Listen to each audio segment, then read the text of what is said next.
Samsung heir Lee Jae-yong has been sentenced to 2 years and 6 months in prison by a high court in South Korea. The bribery case is a retrial of an earlier one involving the country's former president Park Geun-hye, who was also jailed for bribery and corruption. Lee has been the de facto head of Samsung Electronics since 2014. The ruling is likely to have ramifications for the future of his role at the tech giant. News of the sentence sent Samsung Electronics shares more than 4% lower before they began to claw back some ground. Lee's jail term will at least temporarily sideline him from decision-making at the conglomerate. US President-elect Joe Biden is to cancel the controversial Keystone XL pipeline on his first day in office. The pipeline is projected to carry oil nearly 1,200 miles from the Canadian province of Alberta down to Nebraska to join an existing pipeline. Environmentalists and Native American groups have fought the project for more than a decade. Works had been halted but restarted in 2019 under President Donald Trump. Mr. Trump overturned decisions by his predecessor, Barack Obama, who vetoed a bill approving construction in 2015. The privately financed pipeline is expected to cost about $8 billion. US President-elect Joe Biden plans to quickly extend travel restrictions barring travel by most people who have recently been in much of Europe and Brazil. Trump signed an order Monday lifting the restrictions he imposed early last year in response to the pandemic. Until Biden acts, Trump's order ends restrictions the same day that new COVID-19 test requirements take effect for all international visitors.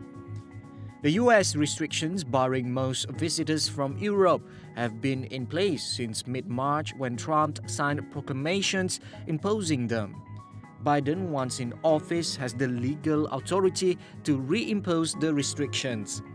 Airlines had hoped the new testing requirements would clear the way for the administration to lift the restrictions that reduce travel from some European countries by 95% or more. Many administration's officials for months argued the restrictions no longer made sense given most countries were not subject to the entry bans.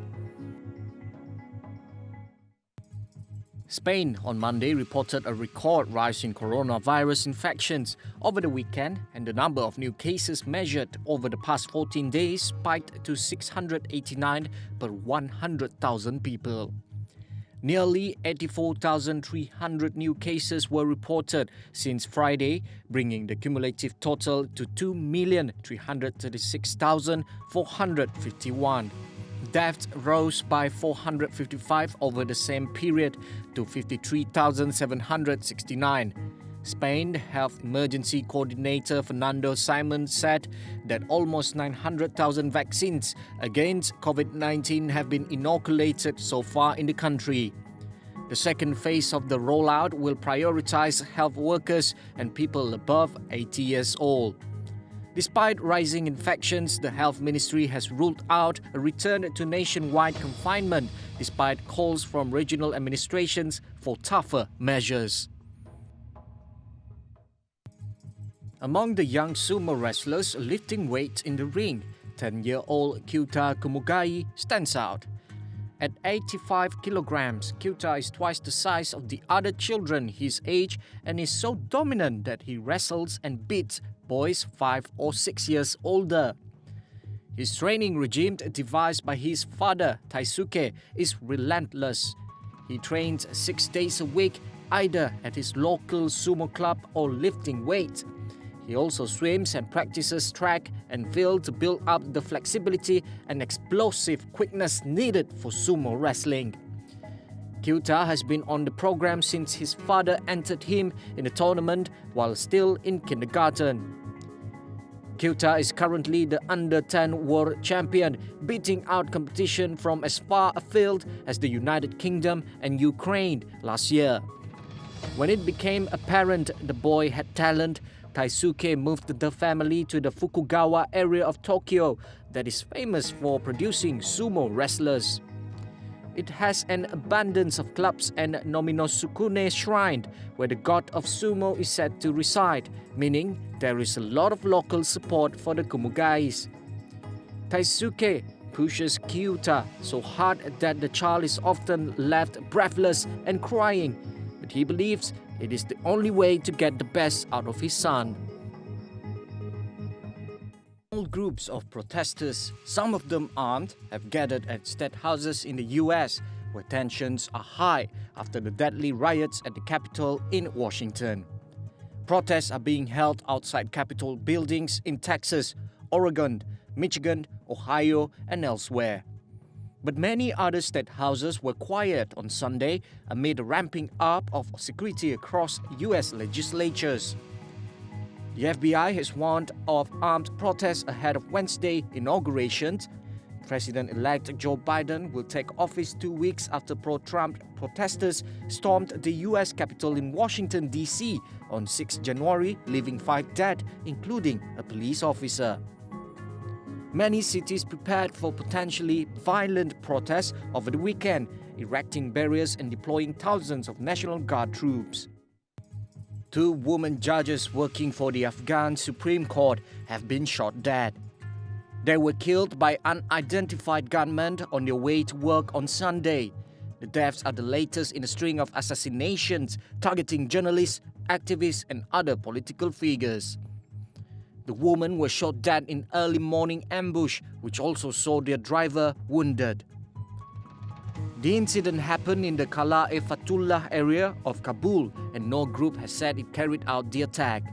Suspicion has fallen on the Taliban for recent assassinations, but the militants have not acknowledged carrying them out. Clashes between different ethnic groups in Sudan's West Darfur state have left 48 people dead. The fighting in the state capital El Geneina began on Saturday after a row in which a man was stabbed to death. A statewide curfew has been imposed, and Prime Minister Abdallah Hamdok has sent a delegation to investigate. A conflict in Darfur that began in 2003 forced millions to flee, and despite a peace process, tensions remain.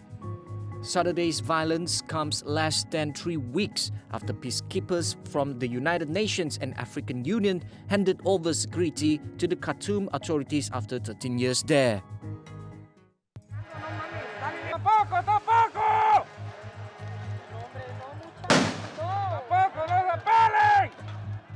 Guatemalan security forces used stick and tear gas to beat back a large migrant caravan bound for the United States.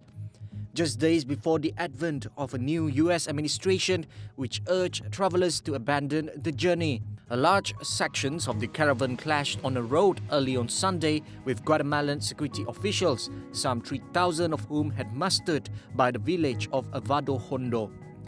Footage showed hundreds of migrants bounded by a hillside pressing into a wall of security forces which used sticks to repel the surge. An unspecified number of people were injured. During the chaotic melee, security forces fired off a tear gas canister and used a stun grenade to disperse the crowd.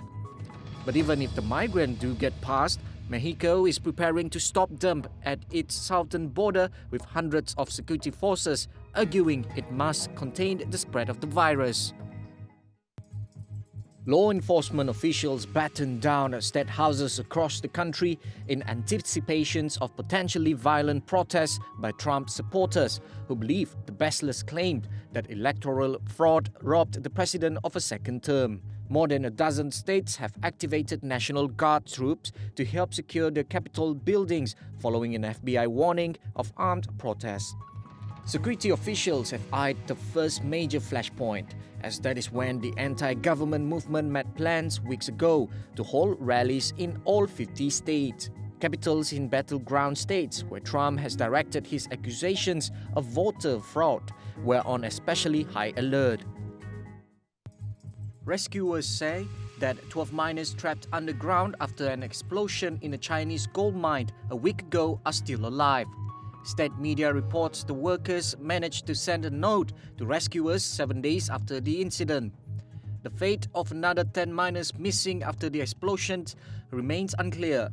Mining accidents in China are not uncommon and are often due to poorly enforced safety regulations.